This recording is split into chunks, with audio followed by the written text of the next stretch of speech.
अस्सलाम वालेकुम। ट्यूटोरियल 4 में खुशामदीद। हम ये ट्यूटोरियल जो है वो पिछले ट्यूटोरियल के ऊपर बिल्डअप करेगा। हमने पिछले ट्यूटोरियल में लॉजिकल ऑपरेटर्स पढ़े थे और हमने रिलेशनशिप्स पढ़ी थी, रिलेशनल ऑपरेटर्स।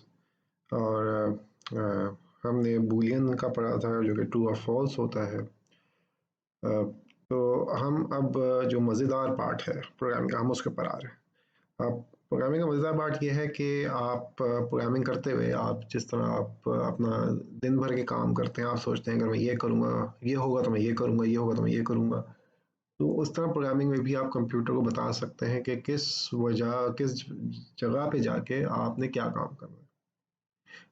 इसकी मिसाल ऐसे हो सकती है कि फ़र्ज़ करें कि जैसा हमने पिछली एग्ज़ाम्पल की थी कि हम रेट मालूम करना चाह रहे थे। तो अगर हम रेट मालूम करना चाहते हैं तो मुझे पाकिस्तान में रहते हुए मैं अगर डॉलर का रेट मालूम करना चाहता हूँ तो मुझे जो पैसे मिलने चाहिए वो रुपीज़ में मिलने चाहिए। लेकिन उसके बरअक्स अगर मैं इंग्लिस्तान में हूँ और मैं चाहता हूँ कि मुझे डॉलर का रेट जो है पाउंड के हिसाब से मिले, तो वो मुझे पाउंड के हिसाब से देगा। तो ऐसे में क्या करूँगा, मैं कंप्यूटर से कहूँगा कि अगर जो यूज़र है जो कंप्यूटर इस्तेमाल कर रहा है, अगर वो पाकिस्तान में है तो जवाब जो है वो पाकिस्तानी रुपीस में दे, और अगर वो यूज़र जो है वो अगर इंग्लिस्तान में है तो उसका जवाब जो है वो ब्रिटिश पाउंड में दे। तो इस तरह करके आप कंप्यूटर को चीज़ें बता सकते हैं, कंप्यूटर उसके हिसाब से वो अपने फैसले करता है। तो अभी भी हम जो है यही फैसले से करवाएंगे, और इन फैसलों करने के लिए हम कहते हैं कंडीशनल्स के, कंडीशनल को हम इस्तेमाल करते हैं। और कंडीशनल जो है जो हम पाइथन में इस्तेमाल करते हैं उसे इफ़ एल्स कंडीशनल कहते हैं। इफ़ एल्स कंडीशनल, इसको आप कह दें कि इफ़ एल्स कंडीशनल यानी कि इफ़ और एल्स।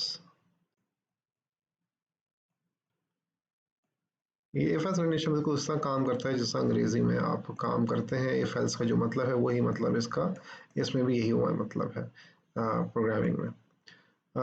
अब इसकी मिसाल कैसे दी जा सकती है। पहले मैं वो बताता हूँ कि तीन जगह जहाँ पे इफ एल्स को इस्तेमाल किया जा सकता है। पहला तो ये है कि फ़र्ज़ करें कि आप फ़र्ज़ करें आप गाड़ी में जा रहे हैं, ठीक है, और आप अपने घर की तरफ जा रहे हैं, और आपसे कोई कहता है कि हाँ, अगर देखो कि रास्ते में पेट्रोल पंप पड़ता है तो पेट्रोल भरा दो। तो आप चलेंगे, अगर आपके रास्ते में एक पेट्रोल पंप आ गया, ठीक है, पेट्रोल पंप आ गया तो आप क्या करेंगे, आप पेट्रोल पंप जाएंगे, पेट्रोल भरवाएंगे और आप आगे निकल जाएंगे, ठीक है। तो ये आप जो भी काम कर रहे थे उसमें ज़रूरी था कि बीच में पेट्रोल पंप आना चाहिए, तो ये कंडीशन है, ठीक है। आप एक कंडीशन है जिसके ऊपर आपने कहा कि अगर पेट्रोल पंप आएगा तो मैं पेट्रोल पंप भरवा दूंगा। अगर फ़र्ज़ के पेट्रोल पंप नहीं आता तो आप उधर नहीं जाते, आप सीधे सीधे निकल जाते, ठीक है। तो ये होती है, इसको सिंगल इफ़ कंडीशन कहते हैं। तो आप इसे चेक करते हैं कि अगर ये कंडीशन जो है वो पूरी हो जाती है तो तो आप फिर वो काम करेंगे, वरना जो आप काम कर रहे थे वही आप करते रहेंगे, ठीक है। तो इसमें आगे पास एक चॉइस आ जाती है कि जिस पे आप करें। अब ये गेम्स में अक्सर इस्तेमाल होता है। गेम्स में आपका जो आदमी है वो भाग रहा है, ये मैं ज़बरदस्ती ड्राइंग कर रहा हूँ, ठीक है, भाग रहा है। अगर उसके सामने ऑब्स्टिकल आएगा, ठीक है, तो अगर यूज़र, वैसे तो आदमी भागता रहेगा, लेकिन अगर यूज़र जो है वो जंप दबाता है तो आपका जो प्लेयर है वो उसके वजह से छलांग मार देगा, और जब छलांग मार देगा ऑब्स्टिकल को पार कर लेगा और उसके बाद वो फिर से भागना शुरू कर देगा। अगर वो ऑब्स्टिकल पर छलांग नहीं मारता तो वो इससे टकरा जाएगा और वहाँ पे गेम ख़त्म हो जाएगी। तो अक्सर गेम्स में एंडलेस रनर गेम्स हैं, उसके अंदर ये हो रहा होता है। टेम्पल रन अगर आपने खेल लिया तो उसमें इसी तरह का काम चल रहा होता है। तो इसका मतलब ये है, कंप्यूटर चेक कर रहा होता है कि आप किस वक्त आप क्या काम कर रहे हैं, ठीक है। और वो जो जब भी आप की प्रेस करते हैं तो ये एक एक्चुअली आप उसको एक डेटा भेज रहे होते हैं, ठीक है। कंप्यूटर देख रहा होता है कि आप उसे क्या डेटा भेज रहे हैं और उस डेटा के हिसाब से अपना काम करता है। एक तो ये हो गई, एक ये मिसाल हो गई। अब दूसरी मिसाल जो है वो ये है कि फर्ज करें कि आप गए किसी रेस्टोरेंट में, आप खाना खा रहे हैं, ठीक है। तो आपने वो आया, वेटर आया, उसने कहा कि आप कोई ड्रिंक लेंगे, तो आपने कहा कि पहले तो डिसाइड किया ना कि आप ड्रिंक लेंगे कि नहीं लेंगे। अगर आपने कहा कि हाँ मैं ड्रिंक लूँगा, ठीक है, तो आप उससे कहें कि अगर अगर आपके पास कोक है, ठीक है, मुझे कोक पसंद है, पेप्सी जो है बेकार होती है, मेरा ओपिनियन।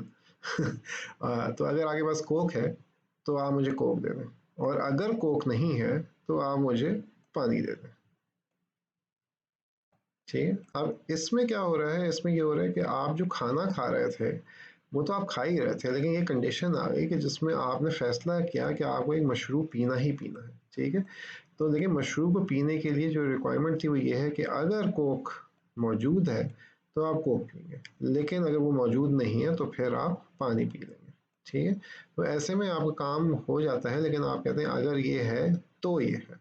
जो पिछली एग्जांपल थी उसमें ये था कि आप एक काम कर रहे थे, इट वाज गोइंग ऑन, और उसमें एक एक्स्ट्रा एक चीज़ आ गई थी कि वो अगर आप नहीं आप करें या ना करें तो आपको जो ओरिजिनल काम है वो चलता रहेगा। इसमें यह है कि आपका जो प्रोग्राम एक काम चल रहा है तो वो एक डायरेक्शन में वो टर्न कर जाएगा। ठीक है, इसकी एक और एग्जांपल अगर हम दें, इसकी एक और एग्जांपल ये है कि खेतों में अक्सर लोग काम कर रहे होते हैं और उन्होंने टाइम रखा होता है कि अब पानी आ रहा है, पानी आ रहा है, आप कहते हैं कि अच्छा मेरे खेत को पानी चाहिए। ठीक है, तो वो क्या करते हैं कि चूंकि एक आदमी सारा वक्त पानी नहीं ले सकता, तो वो कहते हैं अच्छा कि दोपहर के 4 बजे से पहले पहले, ठीक है, जो पानी है वो इसको दिया जाएगा, और जब 4 बज चुकेंगे तो पानी इधर जाना ख़त्म हो जाएगा और पानी जो है वो दूसरे खेत को देना शुरू कर दिया जाएगा।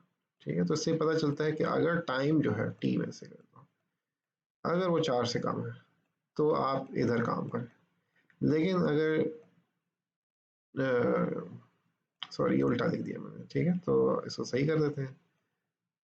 अगर टाइम जो है वो 4 से कम है, ठीक है, तो आप ये काम करेंगे, लेकिन अगर टाइम जो है वो 4 से बड़ा हो गया तो आप इधर इस जगह पे आप खेत को पानी देंगे। ठीक है, तो इस तरह अक्सर जो खेतों में जो मसले मसाइल होते हैं वो आप इस तरह हल कर सकते हैं। अब वो अलग बात है कि लोग इसको सही तरह से माने या ना माने, ठीक है, वो एक अलग बात है। लेकिन एक ये एक और तरीका है इफ एल्स कंडीशन का, कि जिसको आप करते हैं, आप के आगे पास पानी आ रहा है, अगर ये है तो आप ये काम करें, वरना आप ये काम करें, तो इसको इफ एल्स कहते हैं, इफ दिस एल्स दिस। ठीक है, तो एक तो ये तरीका हो गया। इसके बाद एक तीसरा तरीका भी है। तीसरा तरीका ये है कि आप कहते हैं कि इसका बहुत आसान सा हल है, वो आप कहते हैं कि अगर मेरा मेरा जो स्कोर है, ठीक है, वो अगर 60 से 70 के दरमियान है तो मुझे डी ग्रेड मिलेगा। अगर स्कोर 70 से 80 के दरमियान है तो मुझे सी ग्रेड मिलेगा। अगर 80 से 90 के दरमियान है तो मुझे बी ग्रेड मिलेगा, और अगर वो 90 से 100 के दरमियान है तो मुझे ए ग्रेड मिलेगा। तो आप क्या करते हैं, आप इफ कंडीशन करते हैं कि if this condition is true, ठीक है ना, कि ये ट्रू हो गई, आगे नंबर 61 है, 62 है, 63 है, 64 है, ठीक है, ये कंडीशन ट्रू हो गई तो मुझे डी मिलेगा। एल्स इफ अगर ये कंडीशन ट्रू है, ठीक है, ये 70 से 80 के दरमियान है तो मुझे ये ग्रेड मिलेगा। एल्स इफ अगर इसके दरमियान है तो मुझे बी ग्रेड मिलेगा। एल्स इफ अगर इसके दरमियान है तो मुझे ए ग्रेड मिलेगा। अभी क्या रह गया, एक चीज़ रह गई, एल्स रह गया, ये क्या आपका इन सब में से किसी में भी नहीं है, तो ऐसे में जो मुझे ग्रेड है वो मुझे एफ मिल जाएगा। ठीक है, तो अब इसमें देखें कि if this else if this else if this else if this else if this, और आखिरी चूंकि एक चीज़ रह गई कि जिसमें हमें एल्स इफ लिखने की जरूरत है, मैं लिख सकता हूँ else if marks are less than 60 I will get an F. ठीक है, लेकिन वो एक चीज़ है जो कि बस अगर ये सब कोई चीज़ है जो कि ये सब चीज़ें पूरी नहीं कर रही तो ये तो पूरी ही पूरी होगी ना। ठीक है ना, आपके नंबर जो है 0 से लेके 100 तक होते हैं, तो ये जो है 0 से लेके 59 तक, 59 तक ये आपको कैलकुलेट करके दे सकता है। ठीक है, तो एलसीफ यहाँ पे इस्तेमाल होता है। अब एक चीज़ का ख्याल रखना है, एक चीज़ का ख्याल ये रखना है कि जब आप प्रोग्रामिंग कर रहे होंगे तो अच्छा होता है, हाँ सॉरी इससे पहले क्या ये कर होता ये है कि ये काम ऐसे करता है कि अगर ये कंडीशन ट्रू हो जाती है तो वो सिर्फ इसके अंदर जाएगा, ग्रेड डी दे देगा और इन सबको इग्नोर कर देगा। अगर इससे ट्रू नहीं होती तो फिर वो इसमें चेक करेगा, अगर ये कंडीशन ट्रू हो जाती है तो वो इसको काम करेगा और बाकी इन सबको इग्नोर कर देगा।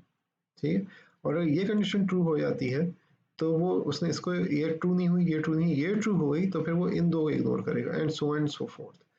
लेकिन होता ये है कि इसमें चूंकि ये इफ के बाद एल्स इफ आता है, else if else if else if, तो ये एल्स इफ जो है इस इफ का पार्ट है, तो ये पूरा पूरा जो ब्लॉक है ये सिर्फ एक ही चीज चेक कर रहा है। इस ब्लॉक में कोई भी कंडीशन अगर ट्रू हो जाएगी, फर्स्ट कहीं ये ट्रू हो गई तो ये बाकी सारी कंडीशंस जो है वो इग्नोर हो जाएंगी। ठीक है, तो ये सिर्फ इसी को चलाएगा, ये एक बहुत इंपॉर्टेंट पॉइंट है। ठीक है, तो सिर्फ इसको चलाएगा और बाकी सबको इग्नोर कर देगा।